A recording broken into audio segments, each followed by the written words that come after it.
What is up, everyone, and welcome to some more F1 23 My Team Career Mode. This time we are going to be at the French Grand Prix. It is our engine supplier's home race as we aim to score some points for the first time in a couple of races. We missed out on points at the British Grand Prix. However, as we are going to find out at some point in the next few minutes, that is not entirely my fault. One thing I did not realise, as we actually have a bit of a dilemma here. I'm trying to figure out whether reducing Hauger's focus is worth it for the 600 resource points, and in the end I actually decide to do that. But yeah, I discovered that basically Alpine did a massive development update between Canada and Britain, between Austria and Britain. So that was why we seem to be struggling so much to stay with just about everyone, because some teams actually made a big step forward in time for the British Grand Prix, whereas we didn't really have any upgrades coming on in time for the British Grand Prix. And it's the same deal here in France as well. So things might not be easy here. It might be another 13th is the best we can do kind of race. But hopefully for our own sake and for the sake of, you know, scoring points and that kind of thing, hopefully it's not like that. But yeah, there you can see Alpine have made a big jump forward, and Ferrari, to be honest, as well, have made a few marginal gains over us as we've kind of stagnated. Haas moving forward a little bit as well, so we do need to be cognizant of developing as fast as we can now to keep them behind. We do have a number of upgrades coming on the car. I believe one is coming in time for the next race in Hungary. One is going to be on the car in time for the Dutch Grand Prix after the summer break, and then the other upgrade is going to be coming in time for the Italian Grand Prix. Those are both engine upgrades, those last two as well, which hopefully will help us kind of close the gap that we seem to have to all the other cars in the straights. And yeah, then maybe we can finally actually start contending for points.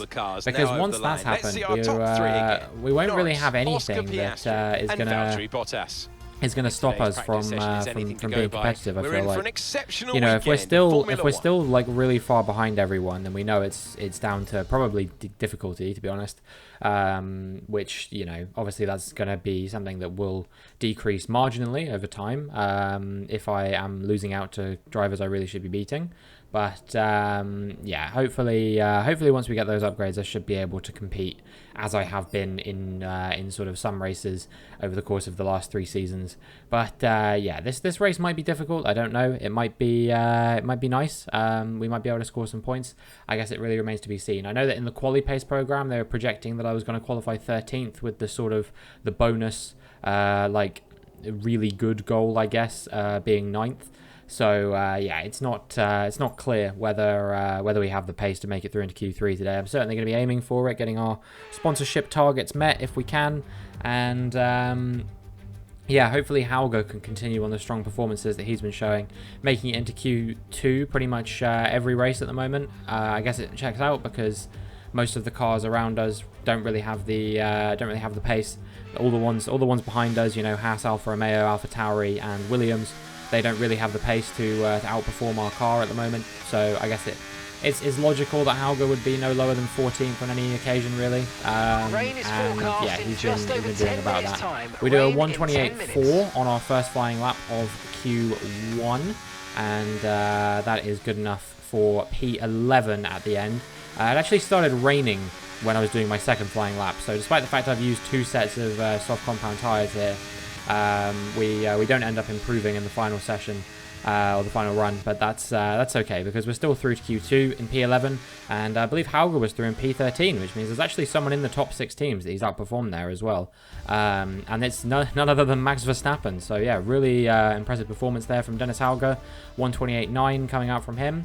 Faster than Verstappen, and yeah, we'll see what he can do in Q2. But the eliminations here were Zhou Guanyu, Alex Albon, Enzo Fittipaldi, Liam Lawson, Nico Hülkenberg, and Nick De Vries. But yeah, Sargent and Tsunoda, the 2 drivers from the bottom 2 teams, or the bottom 4 teams, I should say, making it through to Q2 here, and we will see what we can do. Hopefully, we can improve on our performance from Q1, because I do want to be making it through to Q3 at a minimum, and then we'll see what kind of times we can do when we get into Q3.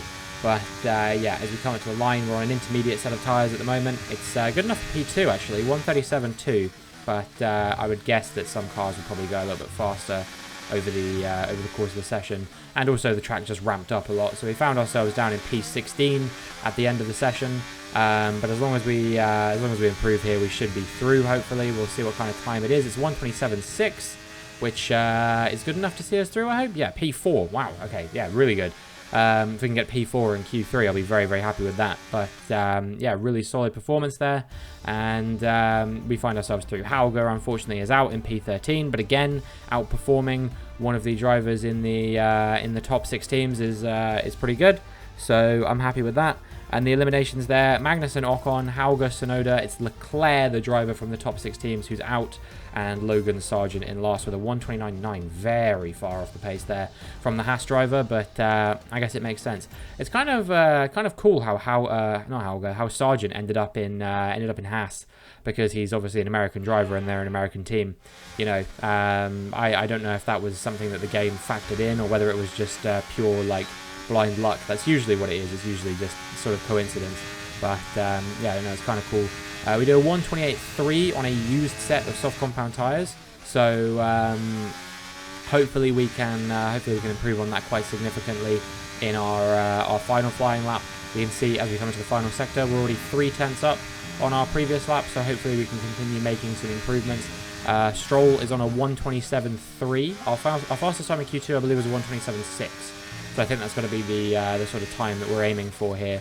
But yeah, unfortunately, I just don't think this lap was that good, really. I think that we definitely had more pace in us than we showed on our final flying lap of Q3. You can see we're rounding the final corner now, and I actually get a bit of a snap of oversteer, and that cost me a massive chunk of time there.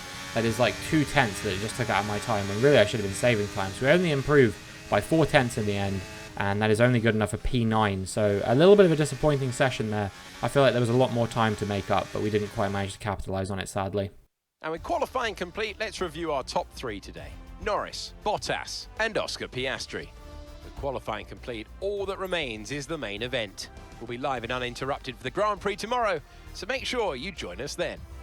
I'm quite happy because I finally maxed out my podium pass during this weekend, which means I didn't have to do like jump cuts between the end of a qualifying session and the results screen. I could just let it run, which is nice. But unfortunately, I believe that the podium pass season is like ending today as I'm recording this. So it's only going to be applicable for this video until I can max out the next season's podium pass. But anyway, that's largely irrelevant. Qualifying P9. Hopefully we can make our way through the field and up into a better position than P9. Score some good points, at least sort of four or 5 points if we can. We'll see what we can do as we get into the French Grand Prix. Here we are again then at Le Castellet for another round of this year's Formula One World Championship. Renault took their first French Grand Prix win here all the way back in the inaugural race in 1906, but it was another 73 years before they could take their second. I'm sure Alpine will be pushing hard to delight the local fans here today. 6 lefts and 9 rights give us a total of 15 corners here at the circuit Paul Ricard, and a lap covers an overall distance of 3.6 miles. Average speeds will be somewhere in the region of 142 miles per hour, and they'll be maxing out on the Mistral Straight at around 205 miles per hour. It's time to take a look at our starting grid for today's race. Lando Norris will lead us away from pole position, and Valtteri Bottas will line up alongside. Looking down the rest of the grid, we have Oscar Piastri, Perez, Stroll, Gasly, Robinson, Sainz, Magnussen, Ocon, Hauger, Tsunoda, Verstappen, Leclerc, Sargent, Joe, Albon, Russell, Fittipaldi, Liam Lawson, Hulkenberg, and Nick de Vries rounds off the grid. That's it then, it's time to go racing as we head down trackside for today's race. And joining me again for the race today, Natalie Pinkham. Why don't we kick off by discussing Max Verstappen? And we welcome Anthony Davidson to the commentary box once again. And this driver had a great win last time out. Can Can they carry that momentum into this one? It's always nice to come into a Grand Prix weekend on a high, but your expectations are based much more on your practice and qualifying runs. So it's the momentum from those sessions that they'll be hoping to carry into the race today. Okay, this is our engine supplier's home Grand Prix, which means there's a lot of very important people here behind the scenes. I'd love to give them a strong result to watch today, plus a good result might make my post-race meetings a little bit easier. Who cares? Why was he talking for so long? Oh my god. Anyway, making our way onto the grid now, and yeah, we're gonna be starting P7 here actually, because a few cars have had grid penalties and stuff, which is nice. It means that we might actually be able to contend for a good amount of points, starting alongside GASLY, who hopefully we're able to race with. Although Alpine are going to be probably a bit faster than us. They've got a lot more engine upgrades than we have, despite the fact we've got the same power unit in the back of our car. They've worked a lot more on it on the actual the team side. So yeah, we're not going to be quite with them, but hopefully nonetheless we can put some pressure on him and make our way through the field. But we will see what we can do as the lights come on and the lights go out, and we've gotten away well compared to GASLY there. A lot of drivers here opting for the soft compound tyres. We're on the hards by comparison. I think that's going to make life a little bit difficult for us, and we should really just focus on racing with the soft runners. Oh, sorry, with the hard runners if we can, because I think the soft runners are just going to outpace us, at least in the initial phase of the Grand Prix, first few laps or so. Drivers like Perez and Stroll should be much faster. However, Piastri holding them up here at the moment. I think he's on the hard compound tyres, and that's doing well for us. And it took us precisely one sector, well, not even one sector really, to have a snap of oversteer and fall 5/10 behind a car in front. I really am struggling with this car, clearly. I don't know what it is, but I just keep getting snaps of oversteer out of so many of these corners. GASLY cutting us off a little bit there. You know, we didn't have room to go wheel to wheel with him, so I had to kind of back out, go wide, and that cost me a little bit of time to Carlos Sainz here, who I think is going to go for a move up the inside as we go into the fast right-hander, and well, he ends up having a bit of a slow run through there. I have to lift off as well. It's really annoying how the AI do this. It just always makes me so like frustrated how they will overtake you, but then they will just hold you up, just pushing you back into the next car behind. It feels like they're all teammates with one another, and I'm in a 1 versus 19 type scenario a lot of the time when that happens. When they'll just be like, yeah, I'm going to overtake you, but then I'm going to go really slowly because I know that that's going to piss you off. So anyway, we're now coming under pressure from Esteban Ocon. He's on the soft compound tyres, so he's not really someone I'm thinking about racing with anyway. But Tsunoda, despite being on the medium tyres, I am very keen on keeping him behind because, well, he's obviously in a slower car, the Alfa Romeo. Whilst it did have its moments of brilliance last season, I think Tsunoda even had a few like top 3 qualifying. He might have even had a podium if I remember correctly. He was really fast in that Alfa Romeo last season, but this season he's yeah, not going to be having as much joy in that car.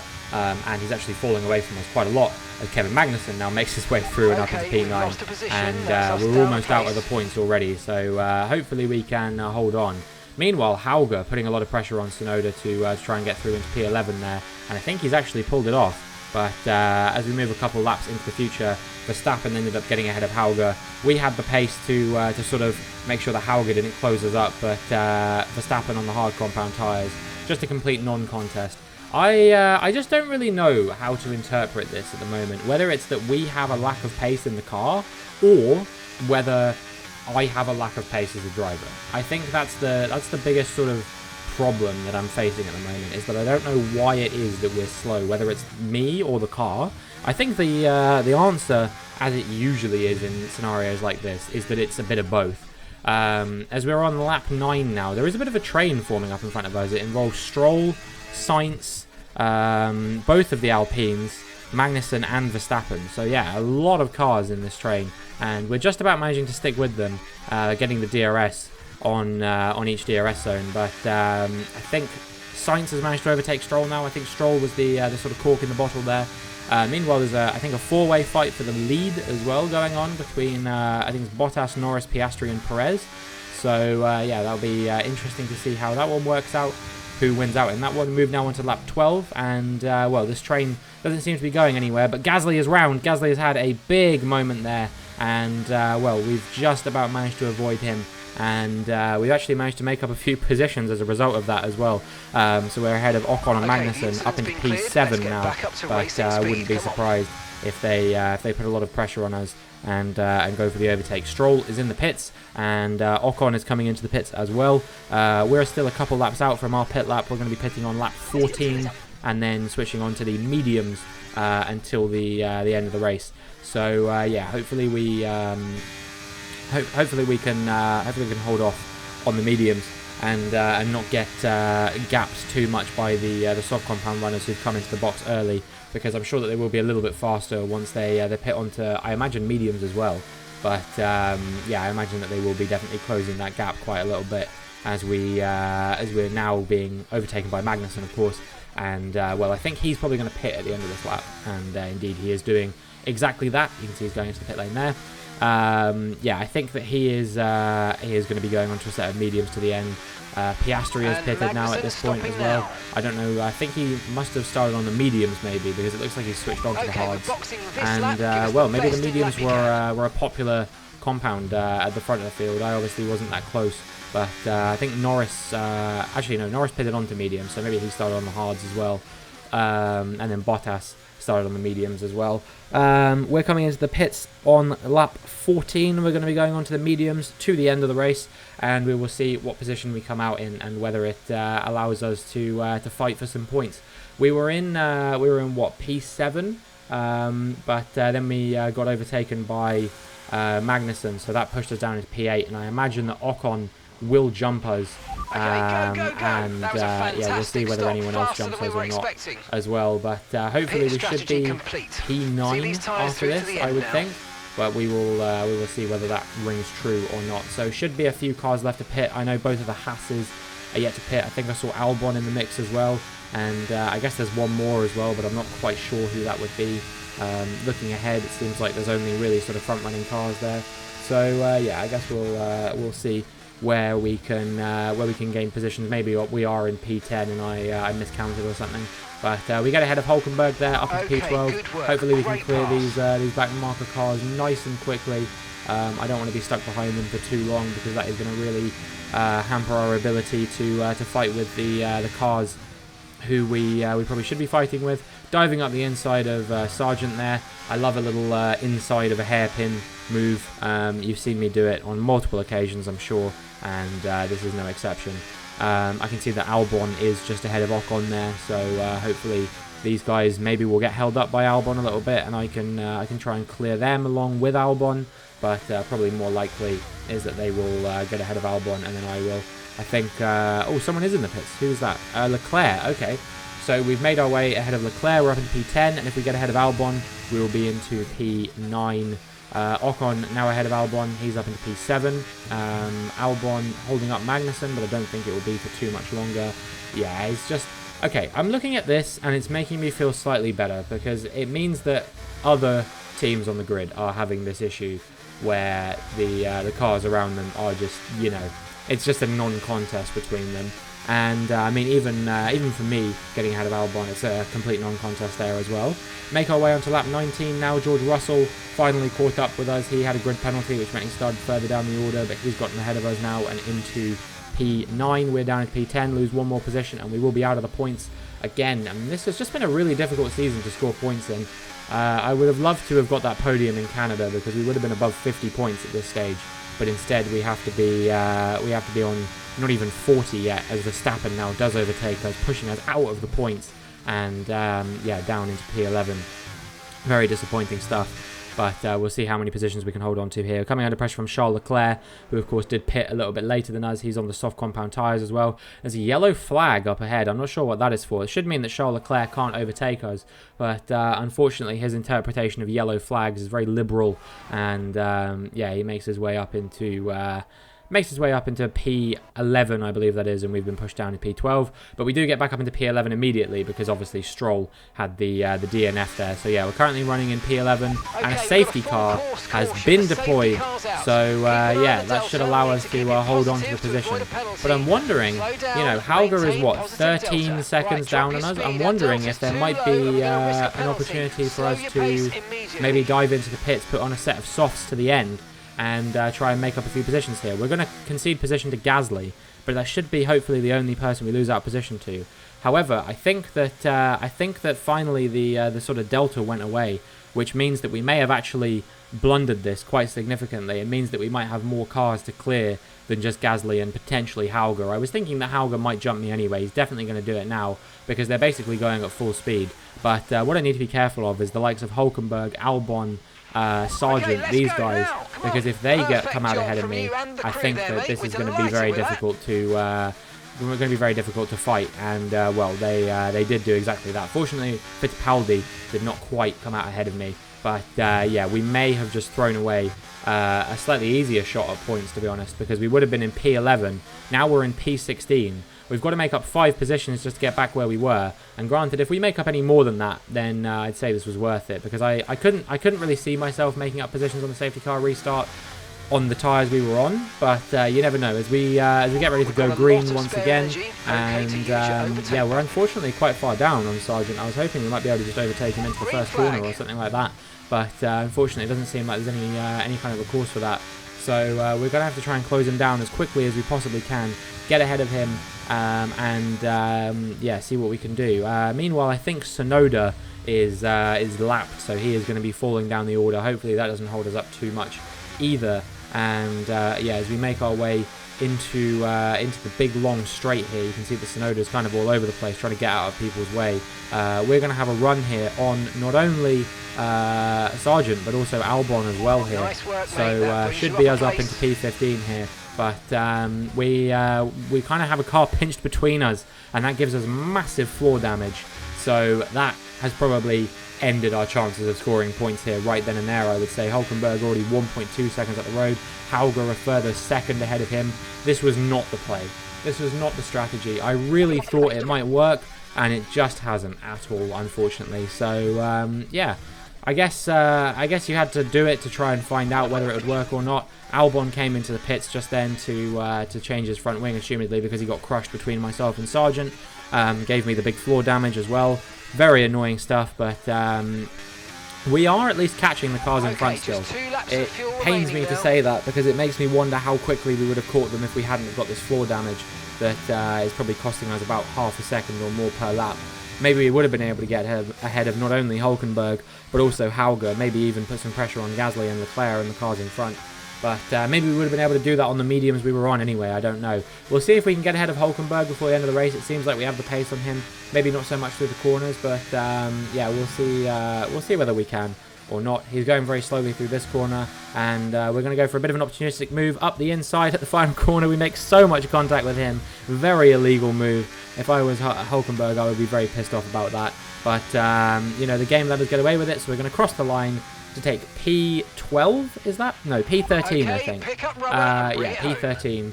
Hauger P12, and, well, just a big blunder from myself at the end there. I don't think we would have scored points anyway, so I'm not too upset about it, but, yeah, not the strategy we should have been on. We witnessed some great battles around Paul Ricard today then, and they've taken a fantastic win.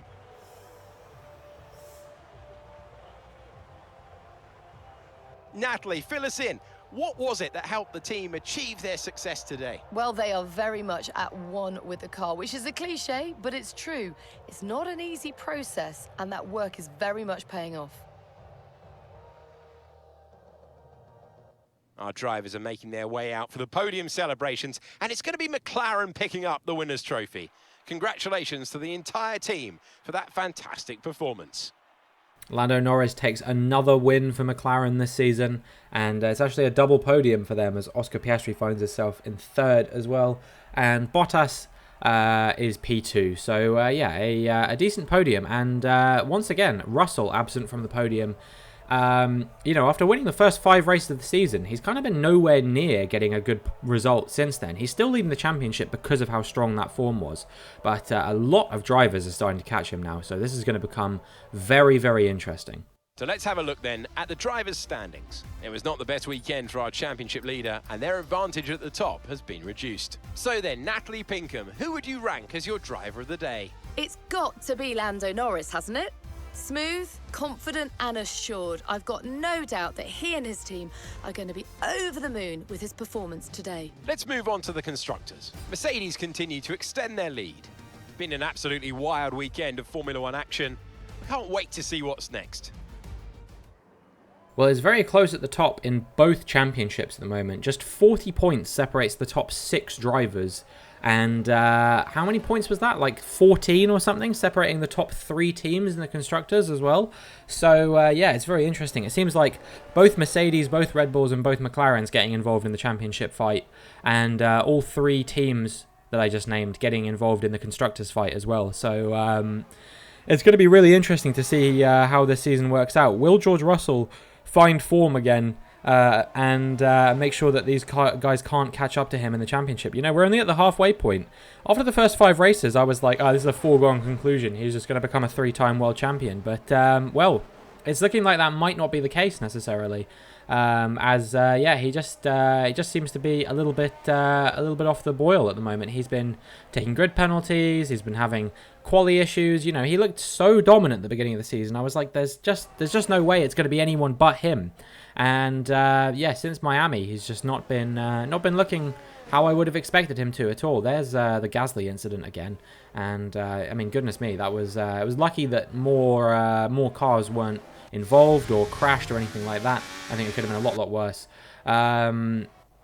Yeah, we're still a little bit off the pace, but hopefully as we continue to get more upgrades on the car, we should be in the money a little bit. Obviously, we are going to be lacking that engine speed for the foreseeable future until Zandvoort. But once we get those engine upgrades on the car, then I think we're really going to be cooking. We've got, I think, an aero upgrade on the car coming for the next race, which is going to be the Hungarian Grand Prix. I'm actually looking forward to that one a little bit. Engine power is not so important there. Do I think we're going to be a sitting duck in that DRS zone? Yes, I do, and I firmly believe that if we don't have the pace in the corners to drop the rest of the field, we are going to just be really susceptible to being overtaken by just about everyone. But if that doesn't happen, I think that we have a really, really strong chance of scoring points just because of where our car is strong. You know, we've got basically a maxed out chassis. By that point, if the aero upgrade succeeds, we will have a maxed out aero package as well. All we are lacking now is the engine power, and I guess durability as well, but who really cares about that? Yeah, so I think that should be hopefully a slightly more positive race for us. You know, we were running P3 there last season when we DNF'd, and it wasn't even a race that I expected we were going to be doing well in. So this time I expect we will do well. That probably means we won't, because, well, that's usually what happens, but you never know. We are now at the halfway point of the season, 11 races down, 12 to go, and that means that in the next video, you will get to see the contract negotiation process. Will we be able to re-sign Hauger? If not, who should we sign instead? Let me know down in the comments who you want to see if we can't get Hauger, but I think we should be able to. And that is going to be it for this video. So if you enjoyed, please make sure you like and subscribe, and hopefully I will see you in the next one.